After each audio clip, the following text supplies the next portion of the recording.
Hello बच्चों, मैं हूं आपका गुरु सर। आज मैं आपके लिए लेके आया हूं कक्षा 10वीं के अध्याय 3 के प्रश्नावली 2 के पहले के जितने भी उदाहरण हैं उन सभी उदाहरणों का हल। तो बच्चों, आपको पता है कि हम लोग प्रश्नावली 1 के जितने भी क्वेश्चन था उसको पिछले वाले वीडियो में हल कर चुके हैं। यदि कोई बच्चे उस वीडियो को नहीं देखे होंगे तो वो उनके लिए डिस्क्रिप्शन बॉक्स में लिंक दे दिया जाएगा।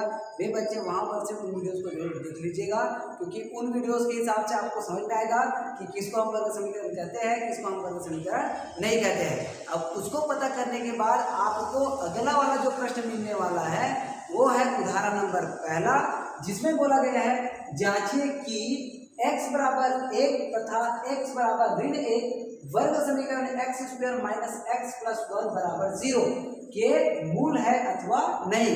तो बच्चों, इसमें जो आपको x का मान दिया गया है उसके लिए पूछा गया है क्या ये दिया गया x का मान दिए गए समीकरण का मूल है अथवा नहीं।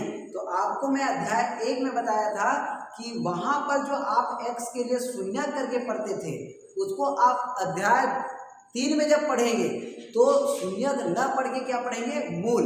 तो यहीं पर बात आ गया, यहाँ पर दोनों इसका मूल है अथवा नहीं करके पूछा गया है। तो आपको उसके लिए क्या करना है, जो x का मान दिया गया है उसको आप समीकरण के लेफ्ट हैंड साइड में रखिएगा और लेफ्ट हैंड साइड में रखने के बाद हल करने के बाद यदि राइट हैंड साइड प्राप्त हुआ, मतलब 0 प्राप्त हुआ, तो वो उनका मूल रहेगा, और यदि 0 प्राप्त नहीं हुआ तो उनका मूल नहीं रहेगा। तो ज़्यादा कुछ हमको करना नहीं है, केवल x का मान हमको लेफ्ट हैंड साइड में रखना है। तो चलिए इसको हल करना प्रारंभ करते हैं।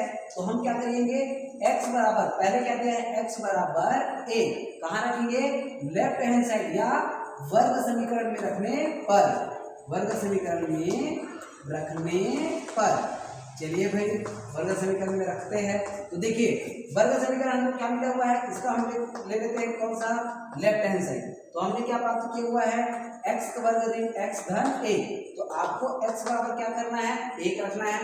तो x बराबर 1 मतलब 1 का वर्ग। देखिए x का वर्ग है मतलब 1 का वर्ग, ऋण का हमने लिख दिया ऋण, फिर से x में क्या रखना है, 1। तो ये हो जाएगा माइनस 1 और प्लस में कर देंगे हम क्या, 1। अब देखिए 1 का वर्ग होता है 1, माइनस 1 का हो जाएगा 1 और प्लस में हो जाएगा 1। तो इस तरीके से ये 1 और ये 1 प्लस और माइनस होने के कारण कट गया। समझिए यहाँ पर हमको केवल और केवल क्या प्राप्त हुआ, 1 प्राप्त हुआ। मतलब हमने 1 प्राप्त किया तो ये लिख देंगे लेफ्ट हैंड साइड बराबर नहीं है किसका, राइट हैंड साइड का, क्योंकि हमको राइट हैंड साइड में क्या प्राप्त हुआ है, 0, और यहाँ पर राइट हैंड साइड में प्राप्त हो रहा है या हल करने पर क्या प्राप्त हो रहा है, 1, मतलब हमको 0 प्राप्त नहीं हुआ। तो हम यहाँ पर लिखेंगे लेफ्ट हैंड साइड बराबर नहीं है किसका, राइट हैंड साइड। अब दोनों बराबर नहीं मतलब x बराबर 1 जो है दिए गए वर्ग समीकरण का मूल नहीं है।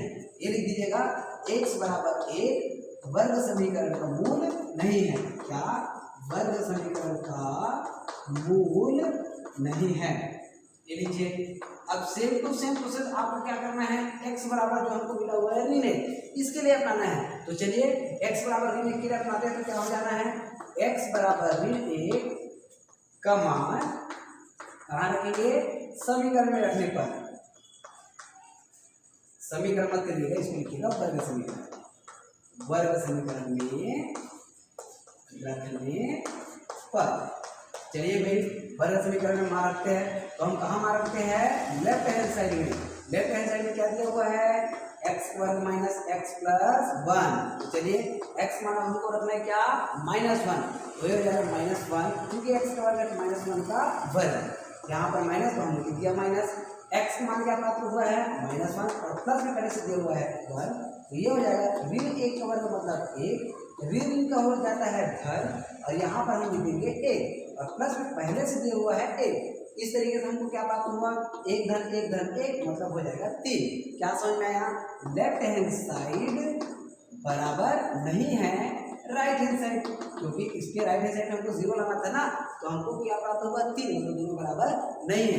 तो यहाँ पर फिर से आप लिख दीजिएगा, अतः x बराबर ऋण 1 वर्ग समीकरण का मूल, वर्ग समीकरण का मूल नहीं है। बस इसी तरीके से आप इस क्वेश्चन को बना सकते हैं।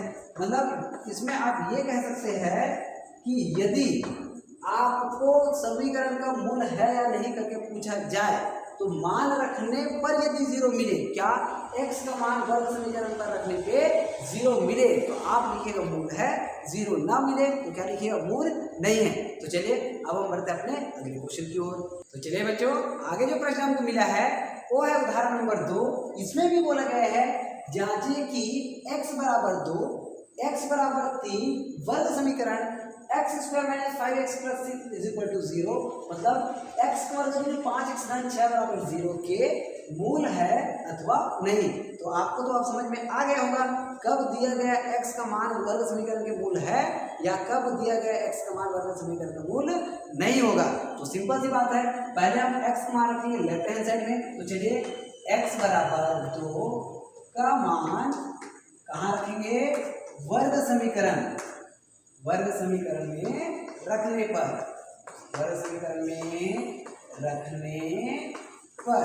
वर्ग समीकरण में कहाँ रखते हैं हम, लेफ्ट हैंड साइड में।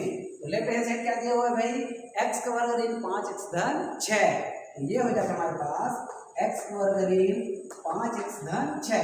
तो ये x मान हमने क्या प्राप्त किया हुआ है 2, तो x का वर्ग मतलब 2 का वर्ग, ऋण का हमने लिख दिया ऋण, 5 का हमने लिख दिया 5, और फिर से क्वेश्चन में आया तो क्या है, आया हमारे पास x का मान 2, और यहाँ पर प्लस में पहले से दिया हुआ है 6। तो चलिए 2 का वर्ग प्राप्त हो जाएगा 4, ऋण 5 दूनी 10 धन पहले से प्राप्त हुआ है 6। अब देखिए ये 4 जो है वो है प्लस, 6 जो है ये भी है प्लस, तो ये दोनों प्लस प्लस वाले जुड़ेगा, प्लस प्लस वाले जुड़ेगा, मतलब 4 और 6 के मिला के कितना हो जाएगा 10, और ऋण में पहले से दिया हुआ है 10, और 10 में 10 घटाएंगे तो हो जाएगा 0। क्या समझ में आया, लेफ्ट हैंड साइड बराबर में है हमारा right hand side, left hand side बराबर है राइट हैंड साइड, मतलब हमको लिख देना है अतः x बराबर 2, क्या x बराबर 2 वर्ग समीकरण का मूल है, वर्ग समीकरण का मूल है। इस तरीके से आप इसको लिख दीजिएगा। एक आंसर तो हमारा ये हुआ, समझिए। अब चलिए अगला में करते हैं। अब x बराबर क्या रखना है हमको 3। चलिए x बराबर 3 का मान कहाँ रखते हैं भाई, वर्ग समीकरण में, का मान वर्ग समीकरण में रखने पर, तो चलिए x बराबर 3 कहाँ रखते हैं हम, लेफ्ट हैंड साइड में। तो लेफ्ट हैंड साइड मिला हुआ है हमको x का वर्ग ऋण 5x धन 6, तो x का मान हमको रखना है कितना 3, तो x का वर्ग मतलब 3 का वर्ग, माइनस का हमने लिखा माइनस, 5 का हमने लिखा 5, फिर से x का मान हमने लिख दिया कितना 3, और प्लस में दिया हुआ है कितना हमको 6। अब चूंकि आपको पता है 3 का वर्ग होता है 9, तो हमने लिख दिया 9, ऋण 5 दिया 15, धन प्राप्त हुआ है 6, फिर यहाँ पर 9 और 6 है प्लस, तो दोनों जुड़ जाएगा, 9 और 6 मिला के 15, और ऋण में दिया हुआ है 15, 15 घटाएंगे तो आ जाएगा 0। क्या समझ में आया, लेफ्ट हैंड साइड बराबर है राइट हैंड साइड, अतः x बराबर 3 वर्ग समीकरण का मूल है, वर्ग समीकरण का मूल है। ये हो जाएगा हमारा आंसर। बच्चों आप चाहो तो दोनों को एक साथ एक ही बार ले सकते हो कि x बराबर 2 और कॉमा करके x बराबर 3 वर्ग समीकरण का मूल है, और आप चाहो तो इसको अलग अलग भी लिखे हैं तो भी कोई दिक्कत नहीं है, दोनों हमको शो हो रहा है एक साथ, इतना काफी है। तो अब हम चलते हैं अपने अगले क्वेश्चन की ओर। तो चलिए बच्चों, आगे जो प्रश्न हमको दिया है वो है हमारा उदाहरण नंबर 3। इसमें बोला गया है गुणनखंडन करके निम्नलिखित समीकरणों को हल कीजिए। तो बच्चों जब बात आए समीकरण को हल कीजिए करके, तो वहां पर आपको समझ जाना है कि आपको x का मान निकालना है। जब भी बात आए कि समीकरण को हल करना है मतलब x का मान आपको ज्ञात करना है। तो यहाँ पर गुणनखंड कहने का मतलब ये है कि मध्यपद को तोड़ना है, क्या मध्यपद को तोड़ना है और वहां से हमको x का मान ज्ञात करना है। तो ऐसा वाला क्वेश्चन मैं आपको अध्याय 1 के प्रश्नावली 3 में पहले भी बता चुका हूं कि जब मध्यपद को तोड़ना होता है तो पहले और अंतिम का गुणा करने वाला प्रोसेस हम करते हैं। और वहीं पर मैं आपको ये भी बताया था कि ऐसा वाला प्रोसेस हमको अध्याय 3 में बड़ी बड़ी संख्याओं के साथ करना पड़ेगा। तो आप तो उसके लिए एक्सपर्ट हो गए होंगे, इतना मैं मानता हूँ। तो चलिए यहाँ पर फिर से हम एक बार स्टार्ट कर लेते हैं कि वो प्रोसेस कैसे हम अपनाते हैं, कैसे उसको किया जाता है। तो देखते हैं इस वाले प्रश्न में आपको x मान कैसे प्राप्त होगा। तो हम सबसे पहला काम क्या करते हैं, पहले पद और अंतिम पद का करते हैं गुणा। क्या, पहले पद और अंतिम पद का करेंगे गुणा। तो ये है प्लस और ये है माइनस। तो 8x के वर्ग का गुना हो जाएगा किसके साथ, -21 के साथ। तो ये हो जाएगा माइनस प्लस गुना माइनस। मैं बोला था ना कि चिन्ह सहित हमको लिखना है, क्योंकि चिन्ह का यहाँ पर बहुत ज़्यादा वैल्यू रहता है। तो पहले और अंतिम का हमने कर दिया गुणा, प्लस माइनस अपना क्या हुआ माइनस, और 8 एकम 8 और 8 दूनी हो जाएगा 16। तो इस तरीके से हमने कितना प्राप्त कर दिया, ऋण 168 x का वर्ग। अब बच्चों यहाँ पर आपको ये ध्यान देना है कि जो हमने पहले और अंतिम का गुणा किया उसका चिन्ह किसमें प्राप्त हुआ, गुणनफल हमने प्राप्त किया किसमें, माइनस। और यदि गुणनफल माइनस में प्राप्त होता है तो मध्य संख्या के लिए सोचते हैं हम अंतर, और यदि गुणनफल प्लस में प्राप्त होता है तो हम मध्य संख्या के लिए क्या सोचते हैं, योग। तो यहाँ पर तो हमको प्राप्त हुआ है माइनस, तो हम किसके लिए 22 के लिए सोचेंगे हम अंतर। क्या, 22 के लिए हम सोचेंगे अंतर। तो चलिए 22 के लिए हमको सोचना है अंतर, 22 के लिए अंतर। तो ऐसी दो संख्याएं हमको सोचना है जिसका अंतर होता है कितना 22, और गुणा करने पर कितना आना चाहिए 168। तो पहले तो हम ये सोचेंगे कि एक नॉर्मल संख्या 30 में 8 घटाने पर, ये आप लॉजिक आराम से लगा सकते हैं कि 30 में 8 घटाने पर कितना आएगा 22। लेकिन 30 और 8 को गुणा करने पर कितना आएगा, 3 8 24 मतलब 240। तो ये हो जाएगा हमारे पास 240, जो कि दिए गए संख्या से बड़ा है। और मैं आपको बोला था जब गुणनफल संख्या जब हम सोचेंगे और गुणनफल बड़ा प्राप्त होगा तो संख्याओं का हम मान है उसको छोटा करते जाएंगे। तो चलिए इसको 240 एकदम बड़ा दिख रहा है, तो आप इसको 1 के बजाय 2 अंक छोटा कर दीजिए, मतलब आप कर दीजिए 28 माइनस कर दीजिएगा 6। अब देखिए 28 में 6 घटाएंगे, 28 में 6 घटाएंगे तो कितना प्राप्त हो जाएगा हमको 22। 28 और 6 का अंतर 22। अब देखिए इसको गुणा करके देखते हैं, 6 8 48, बच गया हमारे पास 4, 6 दूनी 12, 12 और 4 16। गुणनफल कितना प्राप्त हुआ, ये हो गया 168, और अंतर कितना प्राप्त हुआ 22। तो वो जोड़ा जिसकी हमको तलाश थी वो क्या है हमारा 28 माइनस 6। क्या, 28 माइनस 6। तो चलिए आगे आगे जो हमारा प्रोसेस है वो सेम टू सेम क्वेश्चन को उतार कर ही होना है, ऐसा नहीं कि आप उसको लिखकर चल रहे हैं ना। अब हमारे पास हो जाएगा 8x का वर्ग ऋण इस जो 22 संख्या है उसके लिए हमने प्राप्त किया क्या 28 ऋण 6। क्या, 28 ऋण 6। इसको हमको लिखना होता है कोष्टक में। कहाँ लिखना होता है, कोष्टक में। और यहाँ पर पहले से बचा हुआ है x और ऋण में बचा हुआ है 21 और बराबर में प्राप्त हो जाएगा 0। अब आगे का प्रोसेस तो आपको पता है। और यहाँ पर एरो का निशान लगाना नहीं भूलिएगा, क्योंकि एरो का निशान का मतलब ये है कि हम लेफ्ट हैंड साइड और राइट हैंड साइड दोनों को एक साथ लेके चल रहे हैं। तो चलिए ये हो जाएगा हमारे पास 8x का वर्ग ऋण और धन का गुणा ऋण 28 गुना करेंगे x के साथ तो हो जाएगा 28x, फिर माइनस और माइनस से गुना हो जाएगा प्लस 6 का x करेंगे तो हो जाएगा 6x और ऋण में 21 बराबर में हो जाएगा 0। और जैसे ही हमको 4 पद मिलता है हम बना लेते हैं दोनों पदों का जोड़ा।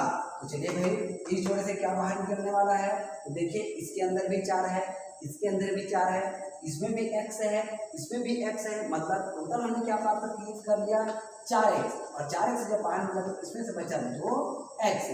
क्योंकि 4 से 8 से 4 निकला तो ऐसा नहीं है कि 4 होता है ना, आपको पहले से क्वेश्चन बताते हूँ कि 4 दूनी 8 जब गुणा के रूप में बाहर निकलता है तो यहाँ पर से 8 से 4 निकल तो क्या बचेगा 2, और x के वर्ग से x निकला तो बचा x। और यहाँ पर हमने लिख दिया ऋण 28 से जब 4 निकला तो 4 का पहाड़ा पड़ने पर कितने बार में 28 आएगा, तो ओ आएगा कितनी बार में 7 बार में। तो ये हमारे पास कोष्टक में क्या बचा 2x ऋण 7। अब मैं आपको ये भी बताया था कि पहले क्वेश्चन में जो प्राप्त हुआ है कंफर्म है, 100% श्योर है हम कि अगले क्वेश्चन में भी प्राप्त होना है 2x ऋण 7। तो यहाँ से हम क्या बाहर निकालेंगे, तब तो x ऋण 7 बचेगा। तो सिंपल सी बात है, 6 से हम निकालेंगे 3, तो ये हमारे पास प्लस में आ गया 3 और बराबर में प्राप्त हो जाएगा 0। बराबर में 0 लिखना नहीं भूलना है आपको। देखिए हमारे पास अब जो 2 बार है, क्या हमारे पास जो 2 बार संख्या दिया हुआ है इसको हम लिखते हैं एक बार।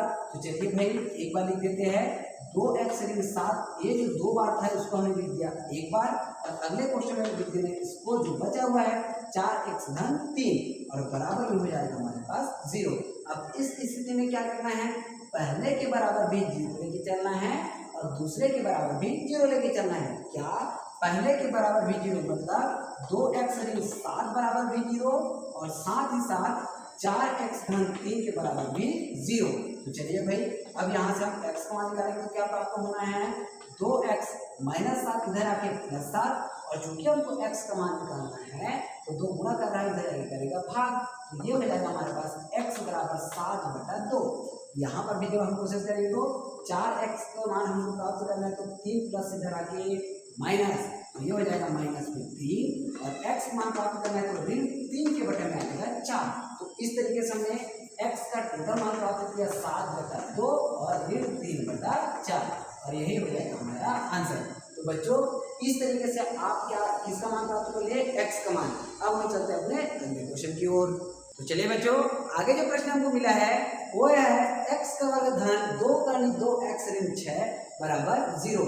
इसको भी हमको हल करना है और x का मान निकालना है। तो हमारा प्रोसेस क्या कहता है भाई, पहले और अंतिम का गुणा करना है। तो चलिए पहले और अंतिम का गुणा करेंगे तो x² माइनस x² गुणा कर देंगे -6, तो ये हो जाएगा ऋण 6x का वर्ग। अब हम 2 कर्णी 2 के लिए सोचेंगे अंतर, क्या 2 कर्णी 2 के लिए सोचेंगे अंतर। तो अंतर क्या होना है, ध्यान से समझिए। कर्णी वाले में आपको दिक्कत होता है लेकिन कोई दिक्कत की बात नहीं है। इसमें क्या करना है, आप एक नॉर्मल से संख्या सोचेंगे 3 कर्णी 2 ऋण 1 कर्णी 2। 3 कर्णी 2 में जब 1 कर्णी 2 को हम घटाएंगे तो इसका अंतर हो जाएगा 2। ध्यान समझिए, 3 कर्णी 2 ऋण 1 कर्णी 2 का मान हो जाएगा 2 कर्णी 2।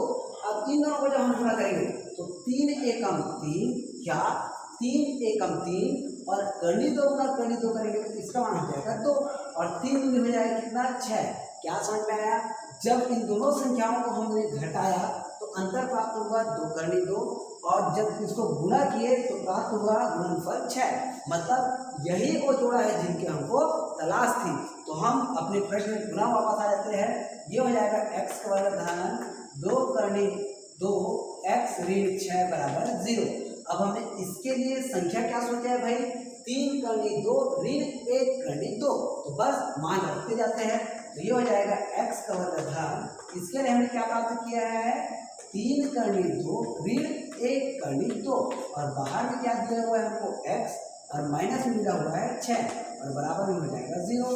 तो चलिए भाई इसको हम प्राप्त कर लेंगे अब x का वर्ग प्लस और प्लस से गुणा प्लस 3 कर्णी 2 गुणा जब x के साथ करेंगे तो ये हो जाएगा 3 कर्णी 2x, प्लस माइनस से गुणा हो जाएगा माइनस 1 कर्णी 2 का गुणा जब 1 के साथ करेंगे तो हो जाएगा 1 कर्णी 2x, और माइनस में 6 बराबर में हो जाएगा 0। अब दोनों पद हम बना देते हैं क्या, जोड़ा, और जोड़े से निकालते हैं संख्या को बाहर। देखिए इन दोनों में हमको कॉमन क्या दिखाई दे रहा है, इसमें कॉमन दिखाई दे रहा है हमको x, और यहाँ पर से बच जाएगा केवल x, धन करके आ जाएगा 3 कर्णी 2। अब यहाँ पर सिंपल सी बात है, हमको प्राप्त होना है x ऋण 3 कर्णी 2। अब यहाँ से क्या बाहर निकालेंगे तब ये प्राप्त होगा, तो आपको दिखाई दे रहा होगा कि इसमें एक्स्ट्रा क्या दिखाई दे रहा है, 1 कर्णी 2, मतलब माइनस चिन्ह के साथ केवल और केवल हम निकाल देंगे कर्णी 2। तो यहाँ पर से हमको प्राप्त हो जाएगा x, और 6 से निकल जाएगा कर्णी 2 तो प्राप्त हो जाएगा 3 कर्णी 2। अब ये कैसे प्राप्त हुआ, इसको यहाँ पर से समझिए। 6 को हमने तोड़ दिया 3 गुणा 2 में, और इसको हम लिख सकते हैं क्या, 3 कर्णी 2 गुणा कर्णी 2, मतलब 2 के लिए हम लिख सकते हैं कर्णी 2 गुणा कर्णी 2, और इसमें का एक बार कर्णी 2 निकला तो कोष्टक में क्या बचा, 3 कर्णी 2। 6 में से जब कर्णी 2 बाहर निकला तो क्या बचा हमारे पास, 3 कर्णी 2, तो इसको हमने लिख दिया कोष्टक के अंदर। अब हमको क्या करना है, 2 बार जो दिखाई दे रहा है उसको लिखना है एक बार। तो चलिए भाई इसको हमने लिख दिया x धन 3 कर्णी 2, और एक बार क्वेश्चन में इसको लिखने के बाद अगले क्वेश्चन में क्या बचा, x ऋण कर्णी 2 और बराबर में हो जाएगा 0। अब क्या करते हैं, पहले के बराबर भी 0 और दूसरे के बराबर भी 0। तो चलिए भाई x धन 3 कर्णी 2 इसके भी बराबर में हमने प्राप्त कर लिया 0, साथ ही साथ x ऋण 2 x ऋण कर्णी 2 इसके भी बराबर में हमने प्राप्त कर लिया 0। यहाँ से x का मान ऋण 3 कर्णी 2 ये प्लस का उधर आगे हो जाएगा माइनस, और यहाँ पर से x बराबर हो जाएगा ऋण का क्या हो जाना है, धन हो जाना है, धन कर्णी 2। तो टोटल हमको x का मान प्राप्त क्या हुआ, ऋण 3 कर्णी 2 और साथ ही साथ केवल कर्णी 2, और ये दोनों जो मिला ये मिला हमारा आंसर। तो इस तरीके से आपने x का मान इसमें प्राप्त किया। अब हम बढ़ते अपने अगले क्वेश्चन की ओर। तो चलिए बच्चों, आगे जो प्रश्न हमको मिला हुआ है वो है क्वेश्चन नंबर 3। इसमें दिया गया है कर्णी 3x का वर्ग धन 10x धन 7 कर्णी 3 बराबर 0। इसमें भी हमको x का मान निकालना है। तो पहला प्रोसेस, पहले और अंतिम का हम करते हैं गुणा। क्या, पहले और अंतिम का हम कर देते हैं गुणा। तो चलिए भाई, कर्णी 3x का वर्ग इसका गुणा हो जाएगा किसके साथ, 7 कर्णी 3 के साथ। देखिए कर्णी 3 का गुणा कर्णी 3 के साथ होगा और x के वर्ग गुणा 7 के साथ होगा। तो हमने लिख दिया 7x का वर्ग और कर्णी 3 गुणा जब कर्णी 3 करेंगे तो ये हो जाएगा केवल और केवल 3। देखिए 7 के हो जाएगा कितना, 21 x का वर्ग। चूंकि गुणनफल का चिन्ह क्या प्राप्त हुआ है, प्लस। चूंकि गुणनफल का चिन्ह क्या प्राप्त हुआ है, प्लस, तो हमको 10 के लिए सोचना पड़ेगा योगफल। क्या, 10 के लिए हम क्या सोचेंगे, योग। 10 के लिए योग सोचेंगे। तो ऐसी दो संख्याएं जिनका योगफल होता है कितना, 10, और उनको गुणा करने पर कितना आना चाहिए, 21। तो 3 और 7 या 7 और 3 10 और 7 या 21, मतलब वो जोड़ा जो हमको प्राप्त करना है वो करना है 7 धन 3। तो हमने प्राप्त कर लिया 7 धन 3। तो उसको आपको कर देना है यहाँ पर। आप चाहो तो उसको 7 धन 3 कर सकते हो, या आप चाहो तो 3 धन 7 कर सकते हो, या आप पर डिपेंड करता है। तो हमने उसको कर दिया 7 धन 3, उसको जो मतलब यहाँ पर लिखते हैं। चलिए भाई, तो ये हो जाएगा कर्णी 3x का वर्ग धन 10 के लिए हमने क्या सोचा था, 7 धन 3, और बाहर में क्या बचा हुआ है भाई, x। धन में हमारे पास बचा है 7 कर्णी 3 और बराबर में हो जाएगा 0। चलिए अब हम करते हैं क्वेश्चन को हल। तो कर्णी 3x का वर्ग धन 7 गुणा x करेंगे तो हो जाएगा 7x, और 3 गुणा x करेंगे तो हो जाएगा 3x, और धन में हमारे पास बच जाएगा 7 कर्णी 3 बराबर में 0। अब दो पदों का हम बना देते हैं जोड़ा। अब इन जोड़े से कॉमन क्या निकलेगा, दोनों में हमको केवल दिखाई दे रहा है x, दोनों में कॉमन केवल और केवल x दिखाई दे रहा है। तो इसमें से बच जाएगा कर्णी 3 और साथ ही यहाँ से बच जाएगा x धन, यहाँ से x बाहर निकला तो बच गया हमारे पास 7। अब अगले क्वेश्चन में क्या बचना है, ये बचना है कर्णी 3x धन में 7। तो यहाँ से हम क्या बाहर निकालेंगे तब ये बचेगा। तो हमने देखा 7 के साथ कर्णी 3 तो ज़्यादा दिखाई दे रहा है, यहाँ पर केवल और केवल 7 बचाना है। तो यहाँ से बाहर कब निकला होगा, तो ये है हमारे पास कर्णी 3, और कर्णी 3 से जब बाहर निकलेगा तो क्या बचेगा, कर्णी 3, और बराबर में हमारे पास हो जाएगा क्या, 0। देखिए अब जो 2 बार है उसको एक बार, कर्णी 3x धन 7, और अगले क्वेश्चन में भी हो जाएगा कर्णी 3x धन 7 और बराबर में हो जाएगा 0। इस स्थिति में क्या करते हैं, पहले के बराबर भी 0 और दूसरे के बराबर भी 0। तो चलिए भाई, कर्णी 3x धन 7, सॉरी यहाँ पर हमने क्या कर दिया, गलत कर दिया। देखिए तो x धन कर्णी 3 बचना है, यहाँ पर क्या, x धन कर्णी 3। तो इसको आप मिटा दीजिए भाई, थोड़ा सा गलती हो जाएगा तो फिर पूरा प्रश्न जाएगा हमारा। तो यहाँ पर हो जाएगा x धन कर्णी 3। तो देखिए अब यहाँ पर पहले के बराबर भी हमने प्राप्त कर दिया क्या, 0, और दूसरे के बराबर भी हमने प्राप्त कर दिया क्या, 0। इस तरीके से हमने यहाँ पर से प्राप्त करना है क्या, x।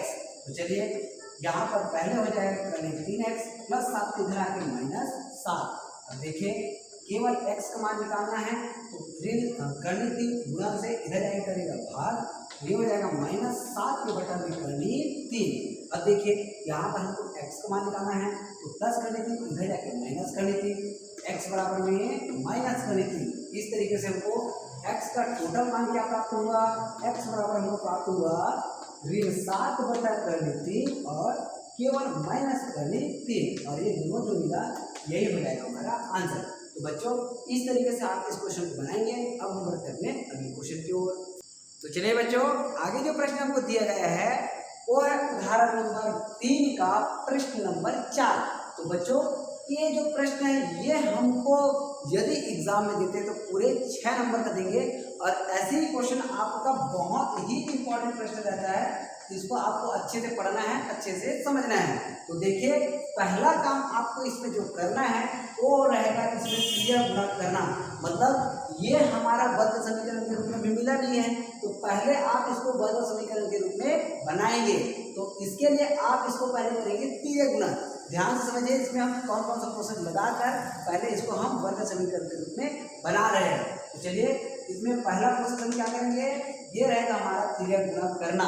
तो क्या हो जाएगा, x गुणा x के साथ करेंगे तो हो जाएगा x का वर्ग, और x गुणा 3 करेंगे तो हो जाएगा क्या, 3x। अभी हमने गुणा इसके गुणा इसके साथ कर दिया, अब इसका गुणा इसके साथ करेंगे तो x गुणा दोनों के साथ, ऋण 2 का गुणा दोनों के साथ। चूंकि यहाँ पर लगा हुआ है माइनस, तो जो गुणनफल आने वाला है उसको हम कहाँ लिखेंगे, कोष्टक में लिखेंगे। तो चलिए भाई x गुणा 1 के साथ करेंगे तो x एकम x, और x गुणा ऋण 1 के साथ करेंगे, ऋण x के साथ करेंगे तो ऋण x का वर्ग। अभी हमने x गुणा दोनों के साथ किया, अब ऋण 2 का गुणा दोनों के साथ करेंगे तो ऋण 2 एकम ऋण 2, ऋण का गुणा हो जाएगा धन, और 2 गुणा x करेंगे तो हो जाएगा 2x। इस तरीके से हमने इसका गुणा दोनों के साथ, इसका भी गुणा दोनों के साथ कर दिया।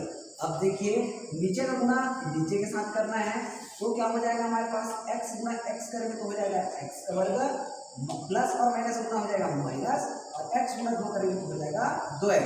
और बराबर में दिया हुआ है 17/4। क्या, 17/4। अब देखिए हमको करना है चिन्ह, माइनस चिन्ह को अंदर गुणा। देखिए तो x का वर्ग धन 3x को हमने जो करते हो छाप दिया।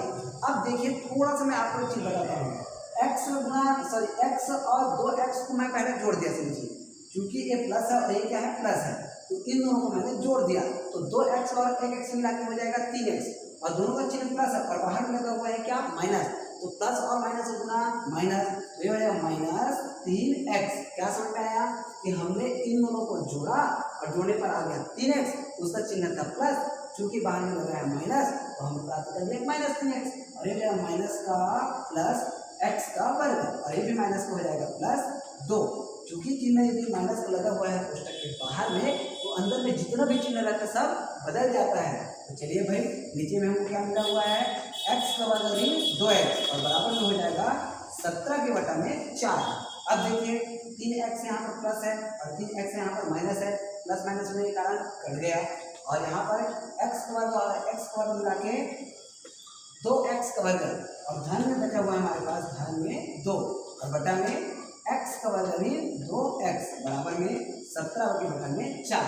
अब यहाँ पर भी हमको करना है क्या, क्रिया गुणा। तो इसका गुणा इसके साथ कर देंगे और इसका गुणा इसके साथ कर देंगे। अब बच्चों यहाँ पर एक बात थोड़ा समझिए, जब प्लस माइनस में क्रिया गुणा करना होता है तो हम 3 बार गुणा करते हैं, नीचे का ऊपर, नीचे का ऊपर, ऊपर नीचे से मतलब, और नीचे का नीचे से। कब, जब प्लस या माइनस रहता है बीच में तब, और जब बराबर वाला प्रोसेस में रहता है और वहाँ पर जब हम मल्टीप्लाई क्रॉस मल्टीप्लाई करते हैं तो केवल और केवल 2 प्रोसेस, नीचे का ऊपर से, नीचे का ऊपर से।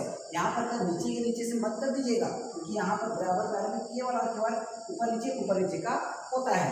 तो चलिए भाई यहाँ पर हम इसका गुणा इसके साथ करेंगे तो 4 दूनी 8x का वर्ग, प्लस में हमारे पास बचा हुआ है कितना, 4 दूनी 8, 4 गुणा 2 के साथ हो गया, बराबर में 17 एकम 17x का वर्ग, प्लस माइनस से गुणा माइनस, 17 दूनी 34x। अब देखिए आप चाहो तो इन दोनों को इधर ले जा सकते हो, आप चाहो तो इन दोनों को इधर ले जा सकते हो।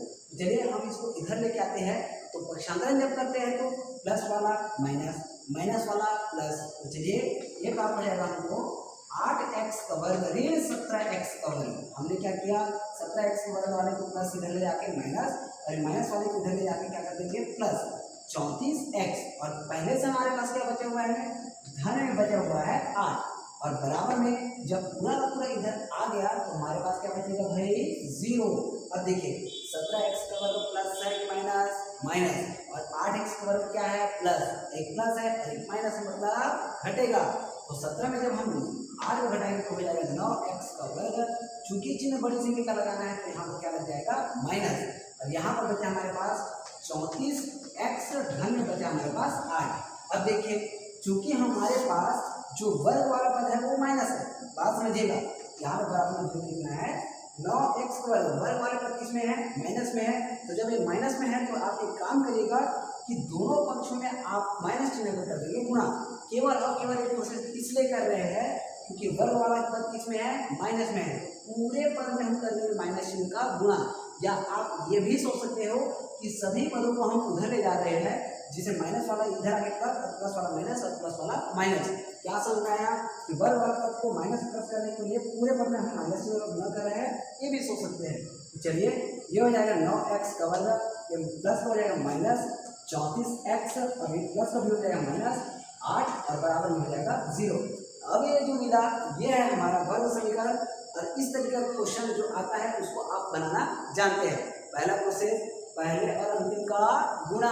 चलिए भाई 9 8 हो जाएगा 72, क्या 9 8 72, प्लस और माइनस का गुणा हो जाएगा माइनस x का वर्ग। तो गुणनफल का चिन्ह किस में आया है, माइनस में आया है। तो हम 34 के लिए सोचेंगे अंतर, तो 34 के लिए जब हम सोचेंगे अंतर तो आपको देखते ही समझ में आ गया होगा कि 36 में 2 घटाने पर आता है 34, और 36 में होता है कितना 72।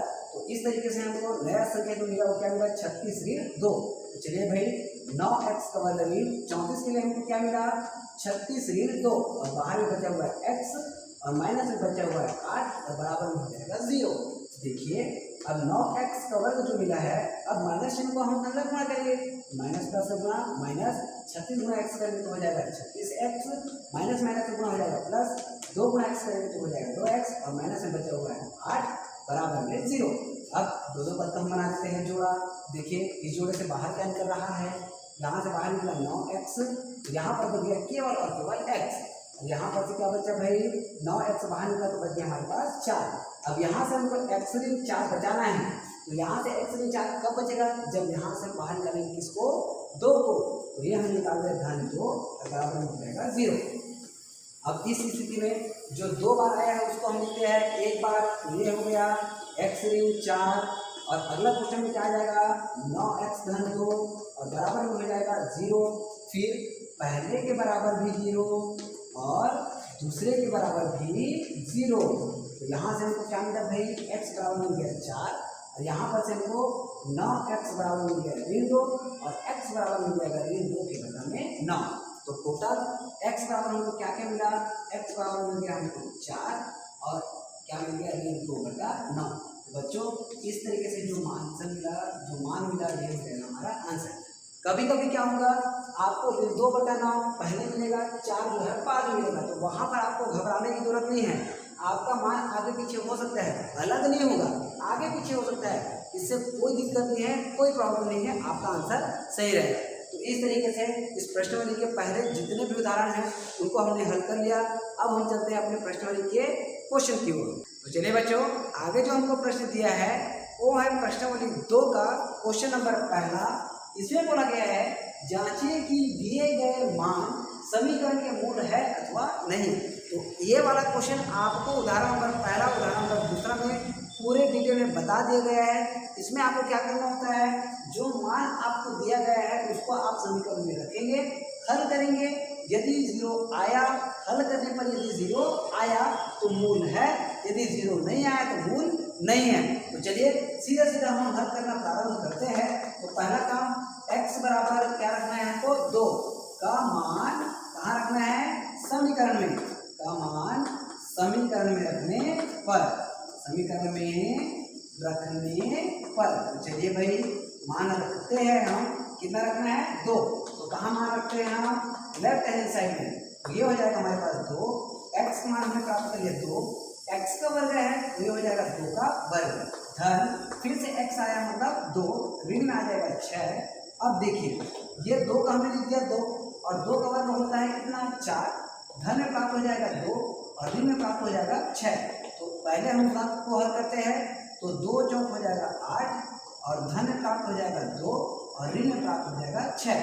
तो 8 में जब हम 2 घटाएंगे तो 8 में जब हम 2 जोड़ेंगे तो वो हो जाएगा 10, और 10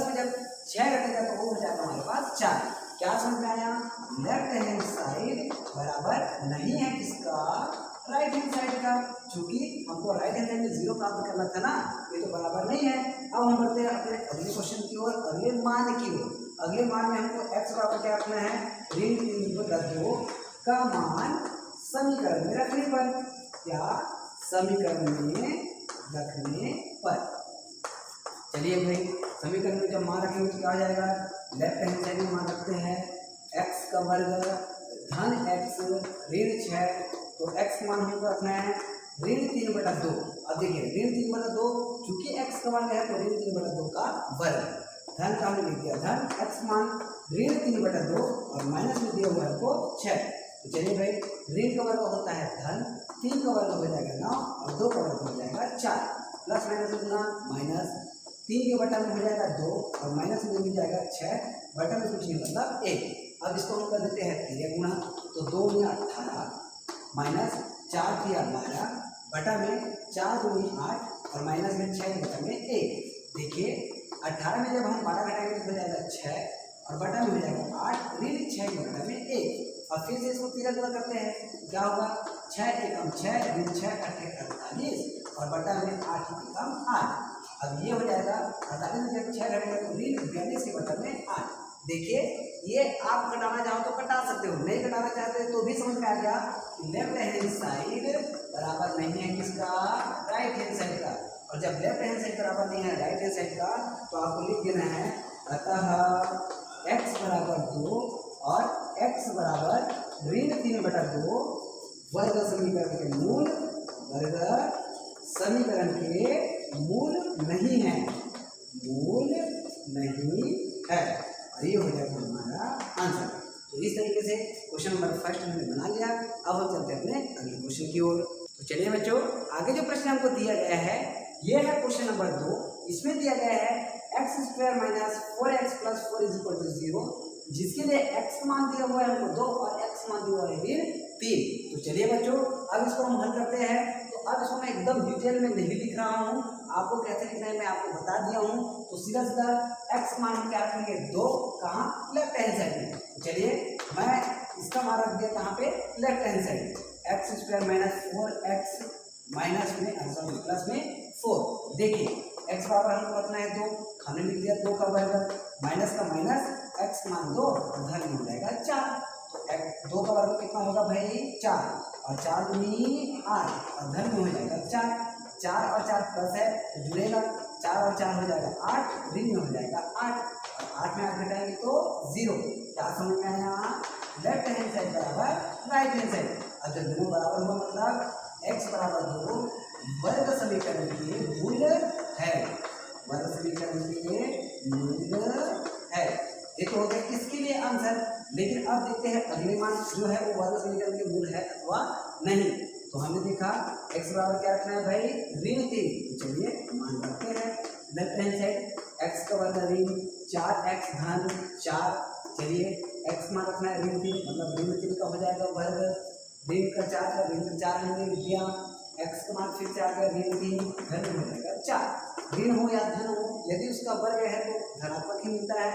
तो 3 का वर्ग हो जाएगा 9, ऋण का अपना धन 4 या 12 और धन में हो जाएगा हमारे पास 4। देखिए 12 को जोड़ेंगे तो 21, 21 में 4 जोड़ेंगे तो 25, यह आ गया हमारे पास 25। देखिए लेफ्ट हैंड साइड बराबर नहीं है किसका, राइट हैंड साइड। और जब दोनों बराबर नहीं है तो हम क्या लिखेंगे, x बराबर ऋण 3 वर्ग समीकरण के मूल नहीं है, वर्ग समीकरण के मूल नहीं है, मूल नहीं है। बच्चों आपको क्या समझ में आया, आपको ये समझ में आया कि एक जो मान है वो वर्ग समीकरण का मूल है, एक जो मान है वर्ग समीकरण का मूल नहीं है। मतलब कभी कभी ऐसा होगा कि दोनों मान वर्ग समीकरण का मूल होगा, कभी कभी ऐसा होगा कि एक मान वर्ग समीकरण का मूल होगा, एक मान नहीं होगा, कभी कभी ऐसा होगा कि दोनों के दोनों वर्ग समीकरण का मूल होगा। मतलब आप ये मत समझिए कि ये नहीं है तो ये भी नहीं होगा, ये है तो ये भी वर्ग समीकरण मूल होगा। मतलब एक है तो हो सकता है दूसरा न भी हो, आपको दिक्कत नहीं होना चाहिए। दोनों बराबर आया तो मूल है लिख देना, नहीं आया तो नहीं लिख देना। तो अब हम बढ़ते हैं अपने अगले क्वेश्चन की ओर। तो चलिए बच्चों, आगे जो प्रश्न हमको मिला है वो है क्वेश्चन नंबर 3। इसमें दिया गया है 6x का वर्ग 6x ऋण 12 बराबर 0। इसके लिए x मान ऋण दिया है और क्या दिया हुआ है 4। तो चलिए हम देखते हैं कि दिया गया मान वर्ग समीकरण के मूल है अथवा नहीं। तो पहले x बराबर हम लोग क्या रखना है भाई, ऋण 3। तो चलिए लेफ्ट हैंड साइड में मान रख देते हैं 6x का वर्ग ऋण 6x ऋण 12। तो x बराबर क्या रखना है हमको, ऋण 3। तो 6 का हो गया 6 और कोष्टक में हो जाएगा ऋण 3 का वर्ग, क्योंकि x का वर्ग है मतलब ऋण 3 का वर्ग, ऋण 6 का ऋण 6, x मान फिर से ऋण 3 और ऋण में हो जाएगा हमारे पास 12। तो 6 का हो गया 6, 3 का वर्ग हो जाएगा 9, चाहे ऋण हो चाहे धन हो, गुणा में क्या आ जाएगा हमारे पास 9, ऋण 3 का गुणा हो जाएगा धन, 6 या 18 और धन में हो जाएगा कितना 12। इस तरीके से 9 छक्के 54 और इन दोनों को जब हम जोड़ेंगे तो ये हो जाएगा हमारे पास 30 और टोटल योगफल कितना प्राप्त हो जाएगा, ये हो जाएगा 84।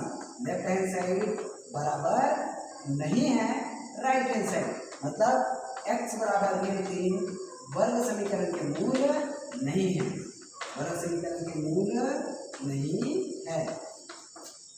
ये लीजिए एक आंसर हमको ये प्राप्त हुआ। अगला हम चलते हैं, अब हमको x बराबर क्या रखना है भाई, x बराबर रखना है हमको 4।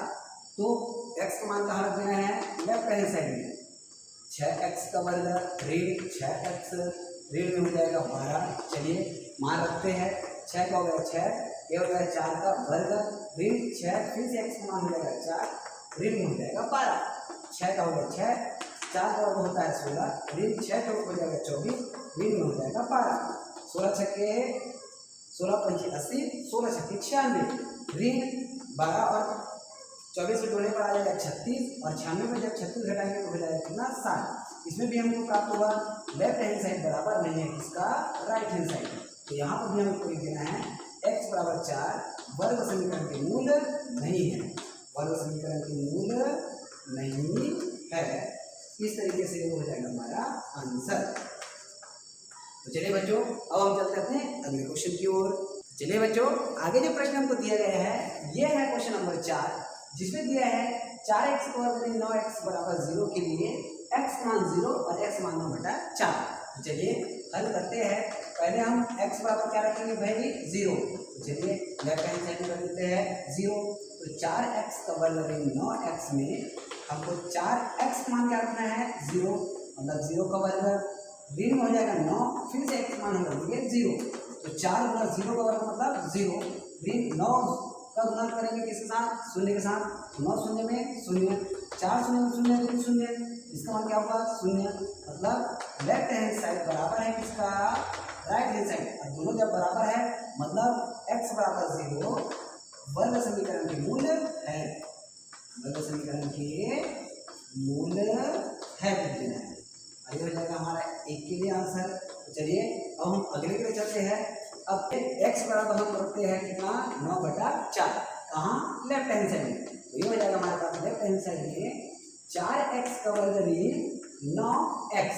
तो 4 का हमने लिख दिया 4, x मान को प्राप्त हुआ है 9/4 और ये हो जाएगा हमारे पास 9/4 का वर्ग ऋण 9 को हमने लिख दिया 9, फिर से x मान हमने प्राप्त कर दिया 9/4।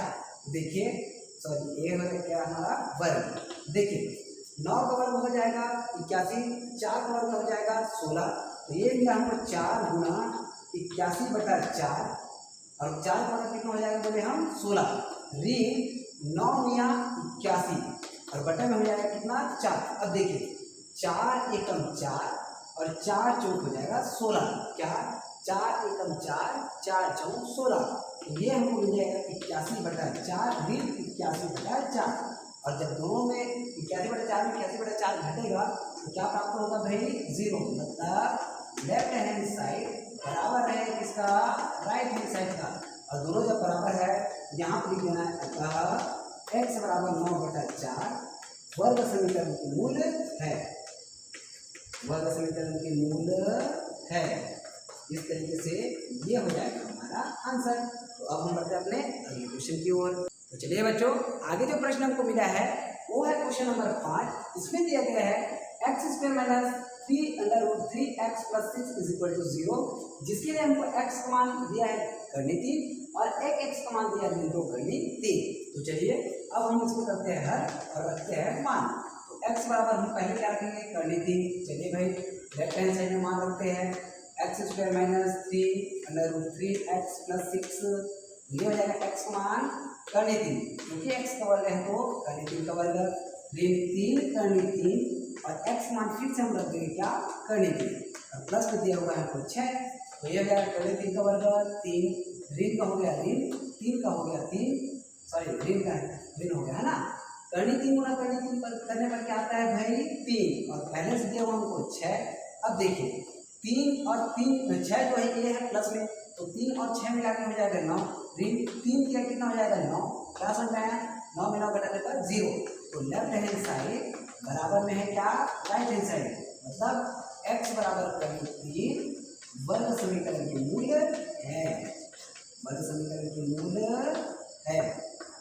ये तो हो गया इसके लिए आंसर। अब हम बढ़ते हैं अपने अगले वाले मान की ओर, तो x बराबर हो जाएगा ऋण 2 करनी 3, इसका भी मान रखेंगे कहाँ पर हम, लेफ्ट हैंड साइड, क्या x का वर्ग ऋण 3 करनी 3 x धन 6, चलिए मान रखिए, x मान हम रख देंगे ऋण 2 करनी 3 x का वर्ग मतलब इसका वर्ग, ऋण 3 करनी 3 x का मान ऋण 2 करनी 3 और प्लस में बच जाएगा हमारे पास 6, ऋण का वर्ग होता है धन, 2 का वर्ग हो जाएगा 4 और करनी 3 का वर्ग हो जाएगा 3, ऋण का गुना धन, 3 का गुना 2 के साथ करेंगे तो 3 दूनी 6, करनी 3 गुना करनी 3 करेंगे तो हो जाएगा हमारे पास केवल 3, धन में आ जाएगा 6, 4 किया 12, 6 किया 18 और धन में हो जाएगा 6, 12 और 18 मिला के 30, 30 और 6 मिला के 36, मतलब लेफ्ट हैंड साइड बराबर नहीं है किसका, राइट हैंड साइड का।